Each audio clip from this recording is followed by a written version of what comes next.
জামাই ষষ্ঠীর দিন বাড়িতে আমি বানিয়েছিলাম কাতল মাছের কালিয়া।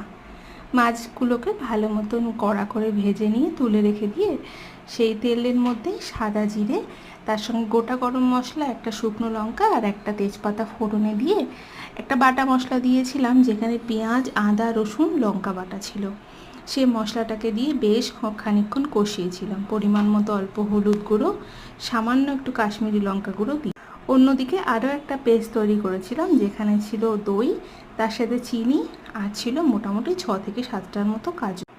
আগের মশলাটার থেকে ভালো মতো যখন তেলটা ছেড়ে দিয়েছে, তখন এই দইয়ের মিশ্রণটা দিয়ে বেশ খানিকক্ষণ কষিয়ে নিয়ে যখন আবারও অনেকখানি তেল ছেড়ে দিল, গরম জল দিয়ে অল্প একটু ফুটিয়ে নিয়ে সেই মাছগুলো দিয়ে সামান্য একটু ফুটিয়ে মাছগুলো তুলে রেখে দিয়েছিলাম আগে।